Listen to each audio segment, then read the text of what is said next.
সুপ্রিয় অষ্টম শ্রেণীর শিক্ষার্থী, তোমরা কেমন আছো? আশা করি ভালো আছো, স্বাস্থ্যবিধি মেনে সুস্থ আছো। আজ আমি তোমাদের বিজ্ঞান বিষয় নিয়ে আলোচনা করব। অনেকদিন তোমাদের সাথে কথা বলতে পারিনি। বিজ্ঞান বিষয়ের পরমাণুর গঠন নিয়ে আলোচনা করব। পরমাণুর গঠনে এটা আমাদের প্রথম ক্লাস। পরমাণু কি? ষষ্ঠ অধ্যায়ের পরমাণুর গঠন। আমরা একটা পরমাণুর গঠন দেখতে পাচ্ছি এখানে। পরমাণু খুব ক্ষুদ্র কণা। পরমাণু হচ্ছে খুব ক্ষুদ্র কণা। এর গঠন কেমন আমরা একটু জানবো। এতে কি আছে পরমাণুতে? ইলেকট্রন, প্রোটন ও নিউট্রন। পরমাণুতে কি আছে? পরমাণুতে আছে এক ইলেকট্রন, প্রোটন। শুনতে পাচ্ছ শিক্ষার্থীরা? তোমরা খাতা কলম নিয়ে বসে পড়ো, সাথে বইটা রেখো তোমাদের হেল্পের জন্য। প্রোটন ও নিউট্রন।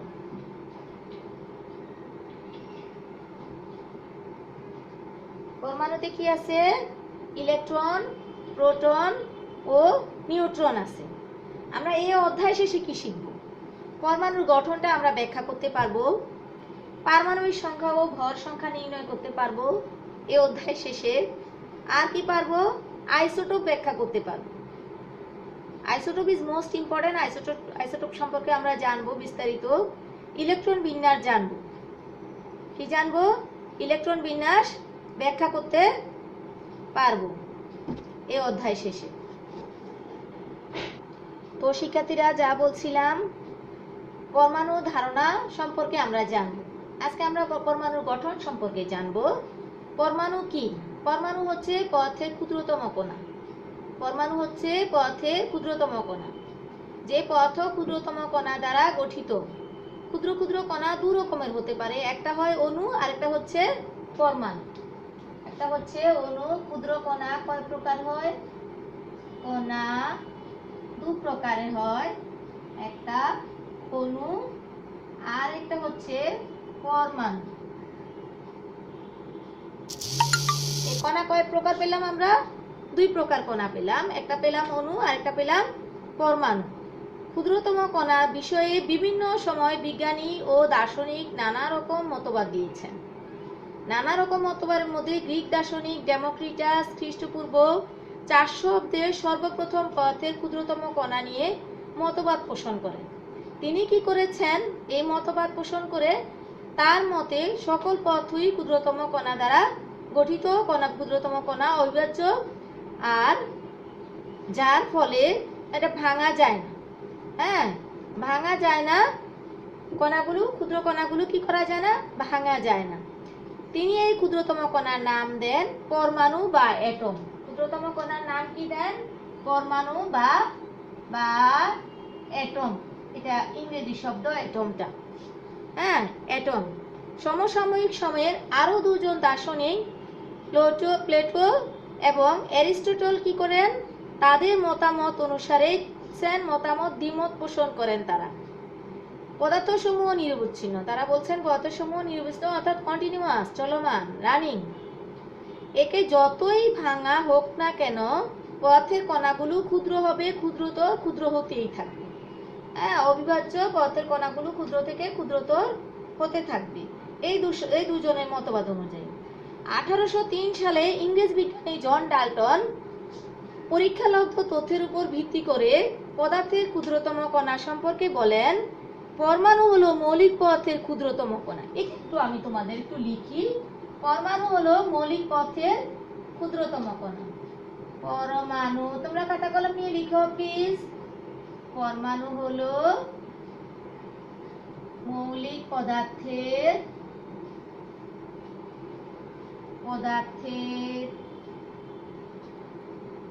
ক্ষুদ্রতম কণা। তাহলে পরমাণু কাকে বলে?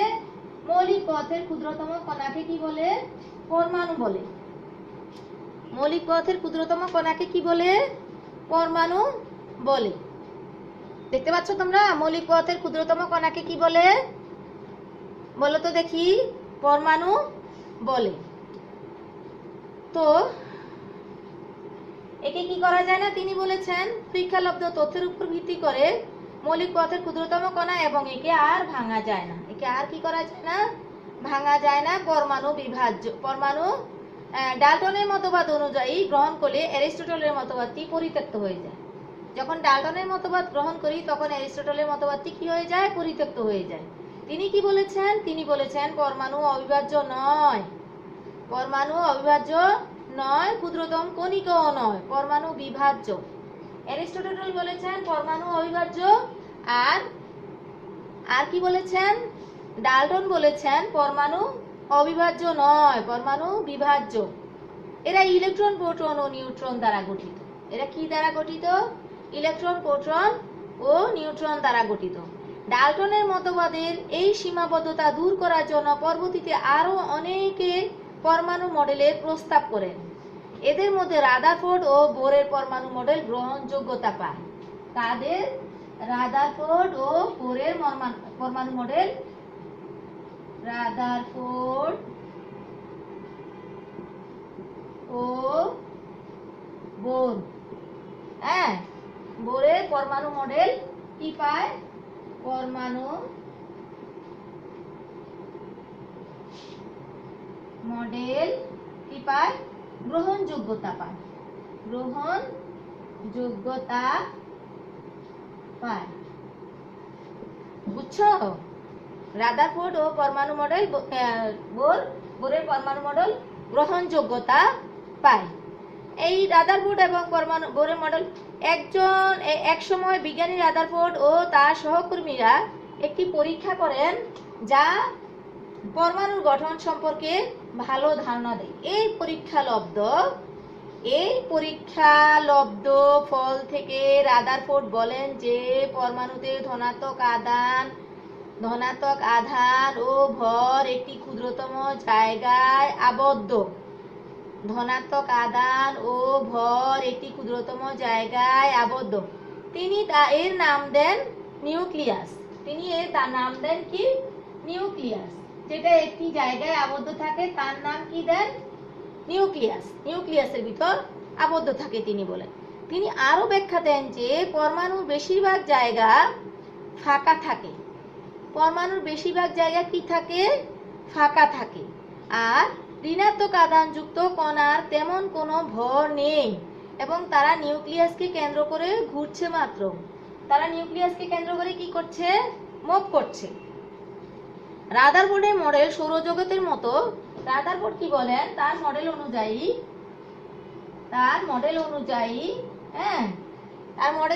কি হয়, সৌরজগতের মতো। কিন্তু রাদারফোর্ড নির্দিষ্ট কোনো কক্ষপথের কথা বলেননি। বিজ্ঞানী বোর পরবর্তীকালে ধারণা দেন যে ঋণাত্মক আধানযুক্ত কণা কিছু নির্দিষ্ট কক্ষপথে ঘুরে, কিছু নির্দিষ্ট কক্ষপথে কি করতে থাকে, ঘুরতে থাকে।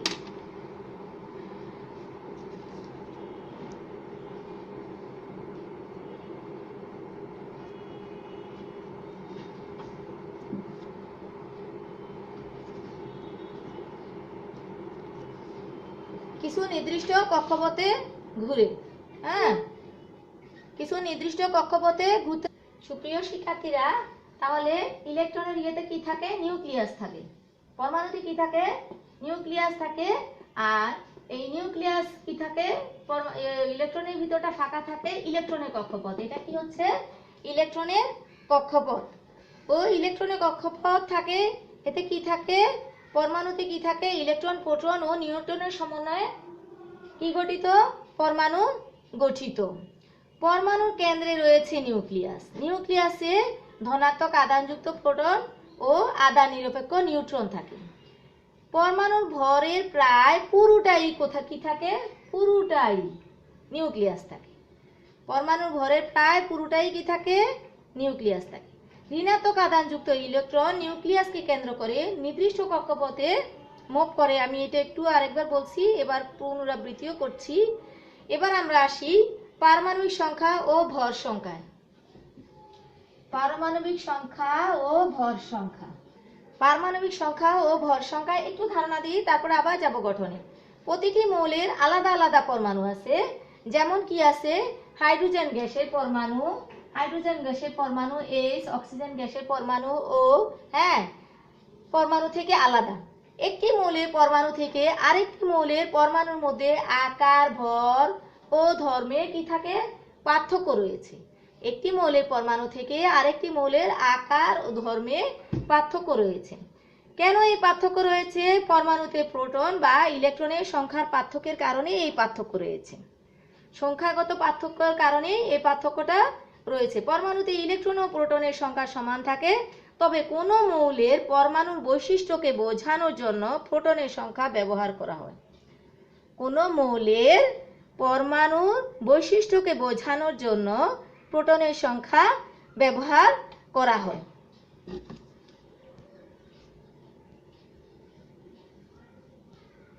কোনো মৌলের একটি পরমাণুতে প্রোটনের সংখ্যাকে পারমাণবিক সংখ্যা বলে। পারমাণবিক সংখ্যা কাকে বলে আমরা একটু আসি, তোমরা খাতায় লিখে ফেলো। পারমাণবিক সংখ্যা একটু লিখি, তোমরা আমার সাথে একটু সহযোগিতা করো। কোন মৌলের একটি পরমাণুতে প্রোটনের সংখ্যাকে পারমাণবিক সংখ্যা বলে। কোন মৌলের, দেখা যাচ্ছে শিক্ষার্থীরা, কোন মৌলের একটি পরমাণুতে প্রোটনের সংখ্যাকে, একটি পরমাণুতে প্রোটনের সংখ্যাকে কি বলে? পারমাণবিক সংখ্যা বলে। পারমাণবিক সংখ্যা বলে। ঠিক আছে, আমরা জানলাম পারমাণবিক সংখ্যা কাকে বলে। হাইড্রোজেনের একটি পরমাণুতে একটি প্রোটন আছে। হাইড্রোজেনের একটি পরমাণুতে কয়টি প্রোটন আছে? একটি প্রোটন আছে। তাই হাইড্রোজেনের পারমাণবিক সংখ্যা কত? 1। হাইড্রোজেনের পারমাণবিক সংখ্যা কত? 1। অক্সিজেনের একটি পরমাণুতে 8টি প্রোটিন আছে।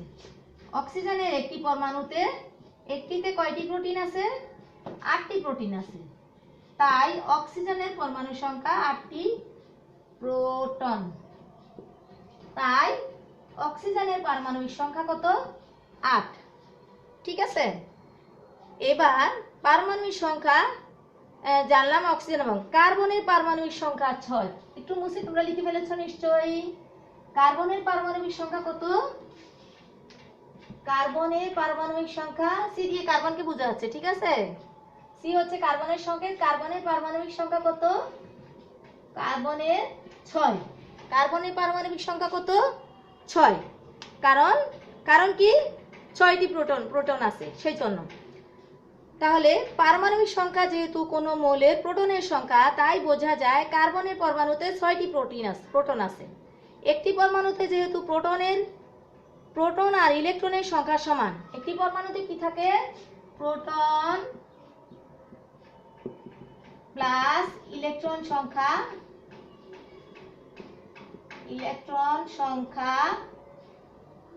সমান থাকে। একটি পরমাণুতে প্রোটন আর ইলেকট্রন সংখ্যা কেমন থাকে? সমান থাকে। এই জন্য এদের কি থাকে? কার্বনের একটি পরমাণুতে 6টি ইলেকট্রন আছে। কয়টি ইলেকট্রন আছে? যেহেতু 6টি ইলেকট্রন আছে, 6টি প্রোটন। কোন মৌলের পারমাণবিক সংখ্যা থেকে বোঝা যায় যে ওই মৌলের পরমাণুতে কয়টি নিউট্রন আছে। কোন মৌলের পারমাণবিক সংখ্যা থেকে বোঝা যায় যে ওই মৌলের পরমাণুতে কয়টি নিউট্রন আছে। নিউট্রন সংখ্যা জানা যায় না। নিউট্রন সংখ্যা জানতে হলে মৌলের পারমাণবিক সংখ্যা ও ভর সংখ্যা জানতে হবে। বুঝতে পেরেছো শিক্ষার্থীরা? কি জানতে হবে? নিউট্রন সংখ্যা জানতে হলে মৌলের পারমাণবিক সংখ্যা ও ভর সংখ্যা জানতে হবে। একটি পরমাণুতে ইলেকট্রনের ভর নগণ্য। নগণ্য মানে ছোট, ক্ষুদ্র। নগণ্য। পরমাণুর প্রায় সবটুকুই ভর তার নিউক্লিয়াসে থাকে। কোথায় থাকে? নিউক্লিয়াসে থাকে। অর্থাৎ কোনো পরমাণুর ভর তার প্রোটন ও নিউট্রনের ভর। আবার নিউট্রন প্রোটনের ভর প্রায় সমান। কোনো মৌলের পরমাণুতে প্রোটন ও নিউট্রনের সমষ্টিকে ভর সংখ্যা হিসেবে প্রকাশ করা হয়। কি হিসেবে প্রকাশ করা হয়? ভর সংখ্যা হিসেবে প্রকাশ করা হয়। কোনো মৌলের ভর সংখ্যা সমান মৌলের পরমাণুতে প্রোটন সংখ্যা। তাহলে কোনো মৌলের ভর সংখ্যা, কোন মৌলের ভর সংখ্যা সমান কি? কোন মৌলের ভর সংখ্যা সমান কি বলো তো শিক্ষার্থীরা? আমি তো একটু আগেও বলেছিলাম তোমাদের, ওই মৌলের পরমাণুতে প্রোটনের সংখ্যা ও নিউট্রন সংখ্যা। ওই মৌলের পরমাণুতে কি থাকে বলো তো দেখি? ওই মৌলের পরমাণুতে প্রোটনের সংখ্যা ও নিউট্রনের সংখ্যা। প্রোটনের সংখ্যা ও নিউট্রনের সংখ্যা।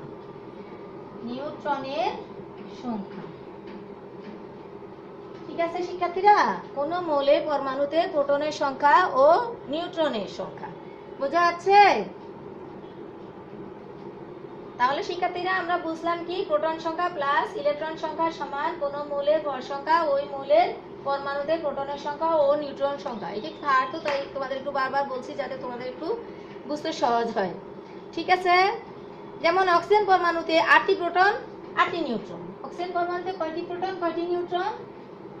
অক্সিজেনকে আমরা ও দ্বারা সূচিত করি, যেহেতু তোমরা অষ্টম শ্রেণীর শিক্ষার্থী প্রতীক সংকেত করেছো। অক্সিজেন পরমাণুতে কয়টি প্রোটন বলো তো? অক্সিজেন পরমাণুতে আমি কিন্তু মুখে মুখেও বলেছি 8টি প্রোটন। 8টি প্রোটন। তাহলে কি এখানে নিউট্রনও 8টি নয়? হ্যাঁ, তাহলে আর নিউট্রন থাকে কয়টি? নিউট্রনও থাকবে 8টি। নিউট্রনও থাকবে কয়টি? 8টি। অক্সিজেন পরমাণুতে। কোন পরমাণুতে? অক্সিজেন পরমাণুতে। প্রোটন 8টি, নিউট্রন 8। তাই অক্সিজেনের ভর সংখ্যা কত? 16। প্রোটন সংখ্যা প্লাস নিউট্রন সংখ্যা 8 যোগ 8। প্রোটন সংখ্যা প্লাস নিউট্রন সংখ্যা হচ্ছে ওই মৌলের কি সংখ্যা? পারমাণবিক সংখ্যা।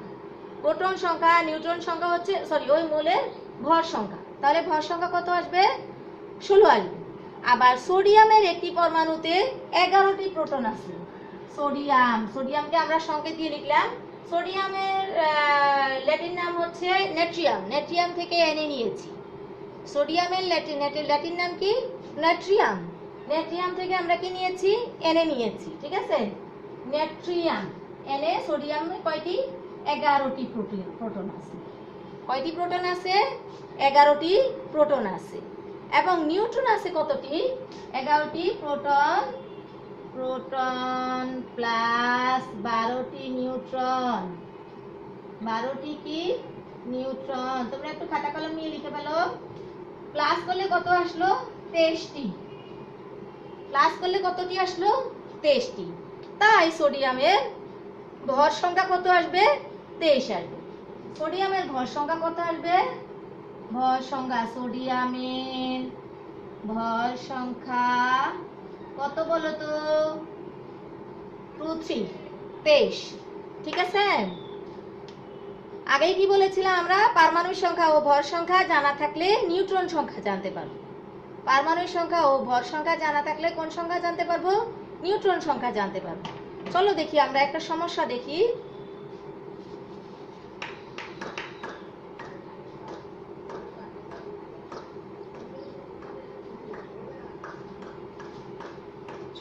সমস্যাটি আমি একটু মুখে মুখে বলছি। ক নামক মনে করো একটি মৌলের পারমাণবিক সংখ্যা 17। ক নামক একটি মৌলের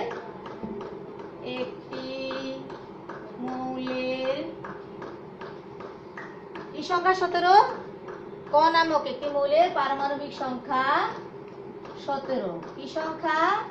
পারমাণবিক সংখ্যা কত? 17। ওই মৌলের একটি পরমাণুতে প্রোটনের সংখ্যা।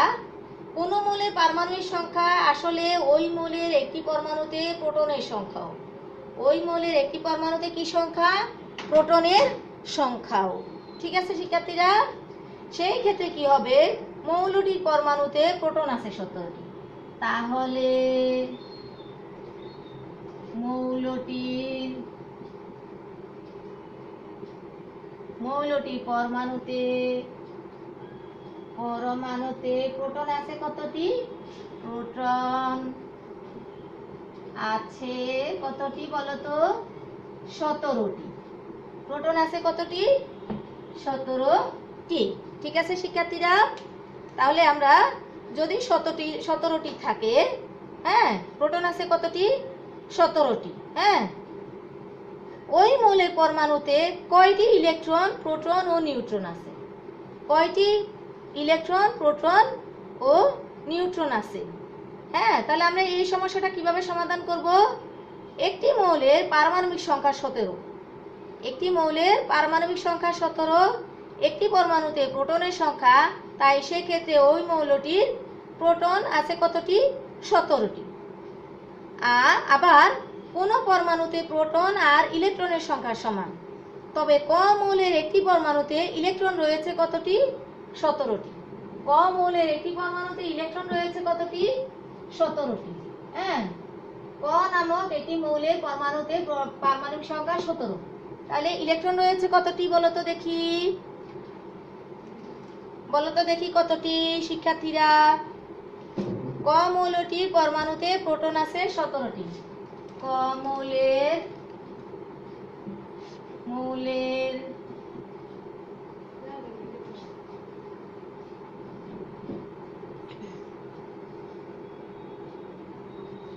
তাহলে শিক্ষার্থীরা, ক নামক একটি মৌলের পারমাণবিক সংখ্যা 17, ক মৌলের একটি পরমাণুতে প্রোটন আছে 17টি, ইলেকট্রন আছে 17টি, আর এর ভর সংখ্যা হচ্ছে 35। কিন্তু ভর সংখ্যা কত? ভর সংখ্যা আমাদের কোশ্চেনে ছিল ভর সংখ্যা 35। ঠিক আছে, ভর সংখ্যা 35। হ্যাঁ, তাহলে প্রোটন সংখ্যা আর ইলেকট্রন সংখ্যা প্লাস করে আমরা কি পাই? প্লাস প্রোটন সংখ্যা ও নিউট্রন সংখ্যা সমান প্রোটন সংখ্যা প্লাস ইলেকট্রন সংখ্যা, ওই মৌলের ভর সংখ্যা ইকুয়াল হচ্ছে ওই মৌলের ভর সংখ্যা। তাহলে ক মৌলের ভর সংখ্যা কি পাই আমরা? ক মৌলের ভর সংখ্যা বিয়োগ ক মৌলের প্রোটন সংখ্যা। ক মৌলের ভর সংখ্যা থেকে যদি ক মৌলের প্রোটন সংখ্যা বিয়োগ করি, তাহলে ক মৌলের আমরা নিউট্রন সংখ্যা পেয়ে যাব। কি সংখ্যা পেয়ে যাব? নিউট্রন সংখ্যা। এখানে ভর সংখ্যা হচ্ছে 35, প্রোটন সংখ্যা হচ্ছে 17, তাহলে নিউট্রন সংখ্যা পেলাম 18। ঠিক আছে, তো শিক্ষার্থীরা আজকে তোমাদের আমি বাড়ির কাজ দিচ্ছি। আজকের ক্লাসটা একটু জটিল মনে হলে তোমরা আমাকে একটু জানাবে। বাড়ির কাজ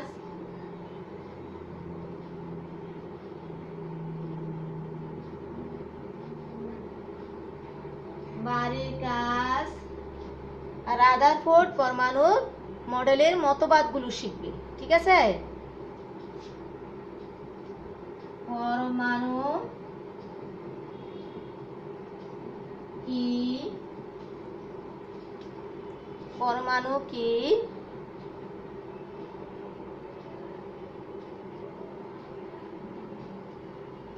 ডাল্টনের মতবাদের সীমাবদ্ধতাগুলো।